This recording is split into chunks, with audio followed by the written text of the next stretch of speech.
Hi, and welcome to another video from aplaintruth.info.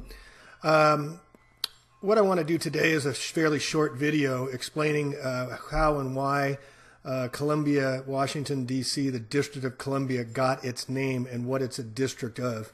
Here we see a famous picture from John Gast in 1872 of Columbia in the Manifest Destiny westward movement across from the east to the United States, where they had to kill off all the Indians and the buffaloes so the white man could have his land. Now, Washington, D.C. was founded in 1871 by the Organic Act of Congress, and this is their emblem or symbol, District of Columbia. Note the shining hill over the Capitol in the background, the woman lower than the man, and the District of Columbia in the background. Here is the original D.C. flag, 3 stars and 2 bars. And here is the current District of Columbia flag, which District of Columbia is run by the federal government. We also see in some of the churches in the District of Columbia using the 3-star and 2-bar stripe motif. Also in the corporate world, we see CBS using the all-seeing eye as their logo, and Columbia Pictures, and Columbia Pictures using the torch and the sun and the pyramid with the unfinished eye, which we also see in the back of the dollar bill. We see the Columbia space shuttle that blew up tragically. Please note the Israeli flag in there as well, equal height, equal weight. And also we see the Rockefellers Columbia University in New York, as well as the Columbia Teachers University, also a Rockefeller Foundation. Now it's interesting also to note that Columbia's symbol uses 3 crowns as well. And here we're back to the John Gast 1872 Manifest Destiny of Miss Columbia leading the way. Okay, so let's go over here to Wikipedia, the font of all knowledge. And Washington, District of Columbia. Where did the name District of Columbia come from is the question here. And for the past 6-8 months or so, I've been offering every friend I talk to and family $100 if they could tell me where the District of Columbia name came from, or what it is a district of, or why it is named Columbia. So far I've kept $100 as no one has been able to even come close. The common response has been, to a person almost, I have no idea. So we see here the U.S. Constitution provided for a federal district under exclusive jurisdiction meaning whose business, of the Congress, and the district is therefore not part of any U.S. state. Further down, it's created a single municipal government for the remaining portion of the district. Here it says an estimated population in 2014, and then leave it to Wikipedia. It says it's the 22nd most populous city, but right above here it says it's not part of any U.S. state, so a contradiction right there. The centers for all 3 branches of federal government in the United States are in the district, and they rule our lives, collect from the IRS and whatnot, including the Congress, the President, and the Supreme Court. Now, if the Congress is the only one overseeing, and they are in the District of Columbia in Washington, that means they're not a part of the United States of America, small, big U, small N-I-T-E-D, United States, and I'll get into that in a minute. Washington is home to many national monuments and museums. City hosts 176 foreign embassies, as well as headquarters of many international organizations, trade unions, nonprofit organizations, lobbying groups, and professional associations. One of the tricks they pull for the National Governors of Association that's based in Washington, D.C., is all the governors get together and come to a separate city-state called Washington, D.C., and they make all their rules and laws, and they form their lobbyist groups, and then they put on their governor's hats and go back to the United States of America, and they enact their laws in their states. We'll get into that in another time. All right, so I want to click over here and give you how District of Columbia, Washington got its name. But first, let's talk about what the Act provided. This was the Organic Act of 1871, an act to provide a government for the District of Columbia. An act to provide a government for the District of Columbia, also known as the Act of 1871. It means that Congress, under no constitutional authority to do so, created a separate form of government for the District of Columbia, which is a 10 square mile parcel of land, its own city-state. It has its own police force, its own mayor. It has its own tax. It isn't taxed, but it has its own constitution that we'll get into at another time. But basically, it's not beholden to any other city-state, just like the City of London and just like the Vatican. Those are the trilateral city-states that rule all. Why would they do that? Let's look at the circumstances. Well, in 1871, it was a vulnerable time in America. Our nation was essentially bankrupt, weakened, and depleted after the aftermath of the Civil War. Civil War was nothing more than a calculated front for some fancy footwork by corporate backroom players. The Congress realized our country was in dire financial straits, so they cut a deal with the bankers. The Rothschilds of London were dipping their fingers in the pie, incurring debt to bankers. A bank will not do anything unless it's entirely in their best interest to do so. So they basically went and created this act with the treasonous Congress complicity, and what they did in the 1871, it was defaced in the sense that the title was block capitalized and the word for was changed to the word of in the title. So instead of United States for America, it became United States of America, all in capital letters. It goes on to say here, the United States of America, capital letters, represents a fictitious corporation. Your birth certificate, driver's license, social security number, bank statements are all written in capital letters, which means you have registered, regis means crown, submitted and or applied to a part of the United States of America Corporation as a fictitious character. The altered version, the capital letters, the Constitution of the United States of America. It is the corporate constitution. It is not the same document you might think. The corporate constitution operates in an economic capacity that has been used to fool the people into thinking it is the same parchment that governs the republic. It is absolutely not. Capitalization is an insignificant change. No, not when it's referring to the context of a legal document. Such minor alterations have made major impacts on each subsequent generation born in this country. What the Congress did with the passage of the act was to create an entirely new document, a constitution for the government of the District of Columbia. The kind of government they created was a corporation. The new altered constitution serves as the constitution of a corporation and not that of America. And if you'll remember back in 1999 in the blue dress with Monica Lewinsky, President Clinton, a lawyer, got in front of the federal grand jury and argued what the term, it depends on what the word is.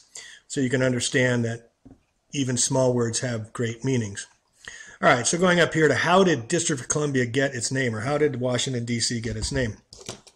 So here we read that the Vatican has been involved. The Jesuit John Carroll was probably the richest man in America in the late 1700s. Carroll allowed funding to construct D.C., which is nicknamed, quote, Rome on the Potomac.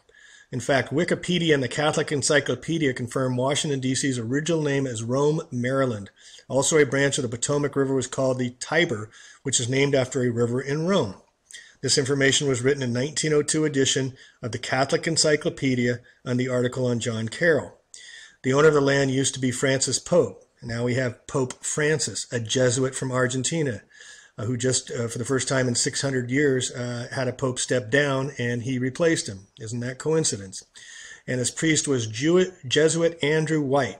Like Rome, Washington, D.C. has 7 hills. Their names are Capitol Hill, Meridian Hill, Floral Hills, Forest Hills, Hillbrook, Hillcrest, and Knox Hill. Is this coincidence? It doesn't look like one to me. Roman Catholic John Carroll suggested that French architect Pierre-Charles L'Enfant, the architect of D.C., a freeborn African-American named Benjamin Banneker, also was part of astronomy and architecture during that time. It is said that Benjamin had a role in its construction, along with L'Enfant. It's a fact that Roman Catholic Charles Carroll was a signer of the Declaration of Independence. The Carroll family, who were run by the Pope, plus the Jesuits of Rome, and the Freemasons were key in the American Revolution. In fact, George Washington helped, in his Masonic attire, laid the cornerstone to the Capitol building. John Carroll founded Georgetown University in 1789.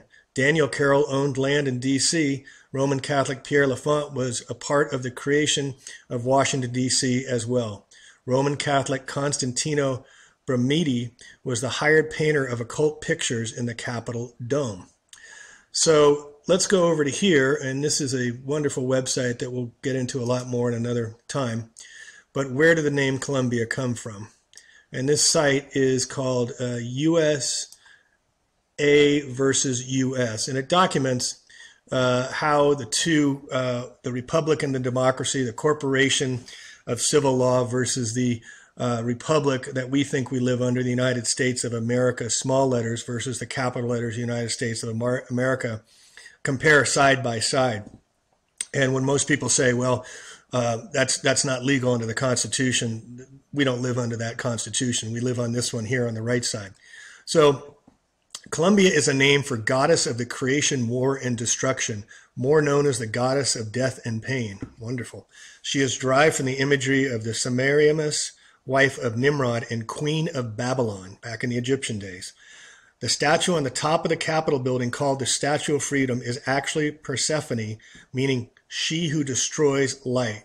She is the queen of the underworld. She is crowned with pentacles and pentagrams and stars with 5 points.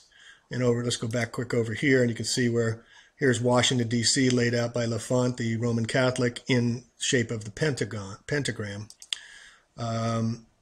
So it goes on to say, when someone stands on something, it is usually an indication of ownership. This is also why when you go into court, they say, do you understand? Do you stand under your fictitious name? Therefore, she owns the facility she stands on, although the dome is on top of the Capitol building was not finished until 1868. Columbia and Persephone are seen in other statues around the world. And also it goes on to say that the District of Columbia is run by Gnostic priesthoods of the undisclosed mystery Babylon under Masonic rule. Some of the Masonic symbolisms laid out on the district streets. The obelisk, which is also in the city-state of City of London, and also an obelisk in the center of the Vatican in Rome. Again, Egyptians, they actually brought these obelisks, except for the Washington, D.C. one, over from Egypt. Now, going down a little further, we see that the Gnostic priesthood includes the Illuminati, Skull and Bones Society, which John Kerry and the Bushes are members of, Knights of Malta, Knights of Columbus, all the secret societies, and then the ones you've probably heard of down here. We see the Secret Society of Cecil Rhodes, that's the Rhodes Scholar, Chatham House Crowd, Commonwealth Nations, the Royal Institute of International Affairs, the Trilateral Commission, which is run by the Rockefellers, the Bilderberg Group, the Council of Foreign Relations that the Clintons and many, many presidents have belonged to, and the magistrates and bar attorneys. So you have to be a member of this group. The bar attorney, BAR actually stands for British Accredited Registry, and is a corporation based in the city of London and chartered in Puerto Rico. And we'll get into that at another time. But I just want to keep on this District of Columbia thing. So corporate officers, by this act, we can see that it was created to make a corporation, again, United States capital letters versus small capital letters over here. We can see it started with old school, what we thought we had, the Declaration of Independence, Articles of Confederation, Constitution, which were taught in school. But that was changed in 1871 with the Treasonous Congress, creating Washington, D.C. We had the Gettysburg Act in 1864, declaring emergency war powers under the Reconstruction Act. So this put us in martial law, and some argue we've never been in martial law, out of martial law. In fact, and since 1933, we again declared bankruptcy, and martial law was declared then. So we see a corporation with the legislature was established with all apparatus of a district government created by Legislative Act in 1871. Corporate officers. This is what you do when you have a corporation. You form corporate officers. By the Act of June 11th, 1878, it provided that the commissioners therein provided should be deemed and taken as officers of such corporation. The United States is the District of Columbia Incorporated. The United States government is a foreign corporation with respect to a state. And here in the United States Code, Title 28, Section 3200 definitions, it states the following. Small caps United States means federal corporation. So they poured over the small United States, which we all think we belong to, and made it into a federal corporation. And then just to hit home the point of the name District of Columbia, let's go over here to what the name means under etymology. Etymology is the root words, where words come from originally. Now we see under Columbia, the poetic name for the United States of America is earlier the poetic name for the United States of America, comma, earlier for British colonies there. So they were calling it Columbia way back in the 1730s. Also the nation's female personification. And then it goes on to read, the next one is Columbine. Remember Columbine school that had the shootings? This is from 1300, so this is probably the oldest root of French Columbine. Columbine are directly from medieval Latin Columbina. And over here we see that it literally dove-like, from columba meaning dove. The inverted flower supposedly resembles a cluster of 5 doves. What is that about? So let's look at district. And when you say district, like district attorney, a district is a member of something greater. So the District of Columbia is a member of something greater than itself. So here we see district is territory under jurisdiction, whose business of, a lord or officer. From medieval Latin, districtus, restraining of offender's jurisdiction. Then under the feudal system, the area of jurisdiction. Noun use of past particle of Latin distringere means to hinder and detain. See distress. So to hinder, detain, and distress a dove. What the heck does that mean? Well, let's go back here and look at Persephone again, as she sits on top of the Capitol building. And she was a goddess, queen of the underworld, wife of the god Hades. She was also the goddess of spring growth, who was worshipped alongside her mother Demeter. And we go over here back to the Roman days, since they did help name Washington, D.C. All right, so here we see the dove's symbolism in Christian faith, staying on this Rome theme that apparently had a big hand in naming Washington, D.C., or Little Rome. We read that the dove, as a symbol, predates Christianity, standing in for Mother Goddess, for Mother Goddess in the ancient Near East, and representing God's hovering spirit in the Babylonian Talmud. All right, the Babylonian Talmud refers to back in the Egyptian days. And what is the Talmud? But it is the instruction learning from a root to teach or study, is a central text of the Rabbinic Judaism. It is also traditionally referred to as Shas, a Hebrew abbreviation of Shisha Sederim, the 6 orders. I'm sure I mispronounced that. And here we go over to the Talmud, some quotes from the Talmud, which I think you'll find fairly interesting. We scroll down and we read that to communicate anything to a goy is someone who is non-Jewish, rabbinic Jewish, about our religious relations would be equal to killing of all Jews. For if the goyim knew what we teach about them, they would kill us openly. And this one. When a Jew has a Gentile in his clutches, another Jew may go to the same Gentile, lend him money, and in turn deceive him, so that the Gentile shall be ruined. For the property of a Gentile, according to our law, belongs to no one, and for the first Jew that passes has full right to seize it. And this one should knock your socks off. Happy will be the lost of Israel, whom the Holy One, blessed be He, is chosen amongst the Goyim, of whom the Scriptures say, quote, their work is but vanity. It is an illusion at which we must laugh.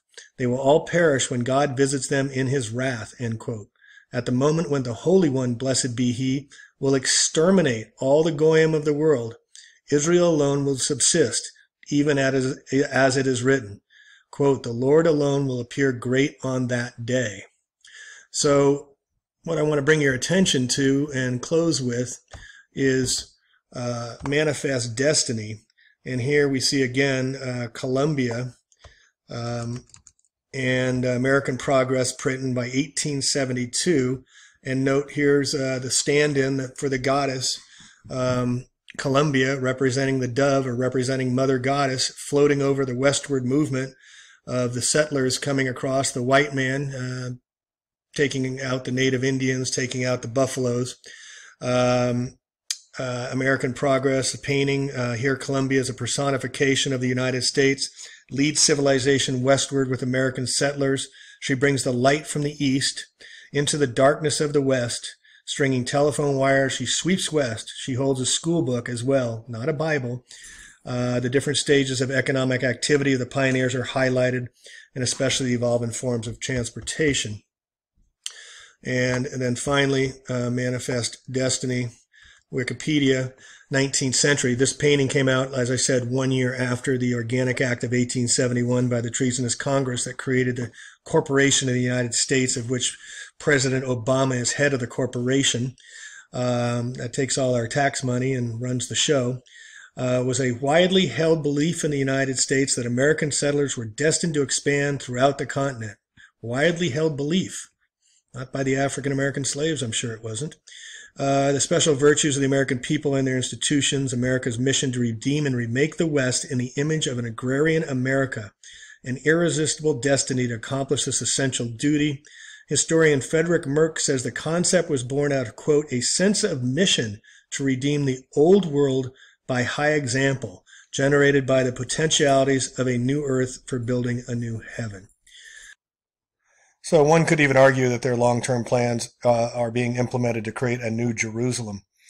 So I'm ending here, and I'll include this wonderful website that somebody anonymous created comparing the two governments, the one that was created in 1776 and the one that was usurped that in 1871, creating the corporation in the District of Columbia. And I'm going to close with this quote here.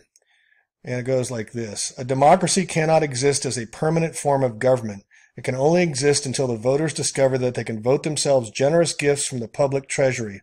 From that moment on, the majority always votes for the candidates promising the most benefits from the public treasury, with the result that a democracy always collapses over loose fiscal policy. We're currently $18 trillion in debt, always followed by a dictatorship. That's coming next.